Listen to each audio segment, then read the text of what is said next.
Do you remember that brief overnight storm in Athens back in December? It ripped through the downtown area, taking out storefronts and trees until it left as quickly as it arrived. Today, the CEI Bookstore cleaned up most of the rubble, and they got quite a help from supporters who wanted to help out. Up to 24 volunteers came to clean between 8 and noon today, picking up, sweeping, and tossing their away a breeze. They didn't get it all done in just 4 hours, but they'll be out cleaning during the next week to get everything ready for another grand opening. 554's Caleb Aguayo went out to Athens to show us how the people are picking up the pieces.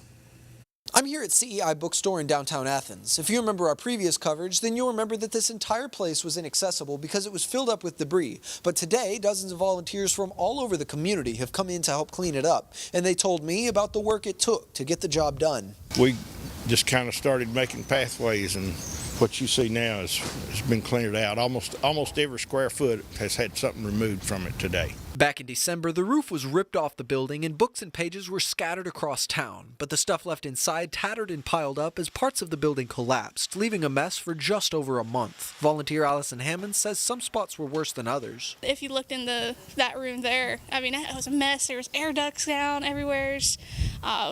Insulation, wires, it's just, we could barely walk 2 feet in the room, but now we've got that up, carpet up, you can walk in there freely now. And she says the dozen workers made light work of entire rooms. By noon, most of it was cleaned off the floor and into a pile that took up the loading bay. It's incredible what you can do when you put your mind to something and have people come together from the community. The bookstore's director of operations, Lance Taylor, says they got about halfway done today. They're still up to a half a dozen loads of trash headed to the dump, but for the next few months, they'll be opening up shop on Washington Street until they can repair the building that got destroyed. We take it one day at a time, do what we can do each day, and but it's been pretty wild. But Taylor says what made it wild was the support that he didn't expect. It's not just these that have shown up today, but I mean, we've had phone calls and emails and letters sent to us and everything, and people are just so supportive, wanting us to know that they care and know that they want us to stay around and hope to see us, survive all of this, and we are.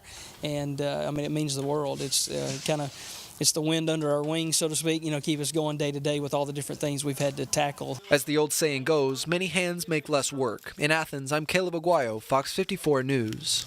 The bookstore will be opening at Edson Sons in Athens at 103 West Washington Street. The grand opening date hasn't been announced yet, but Taylor is hoping to set it for the next week or two. You can find some links and to support them on our website at fox54.com.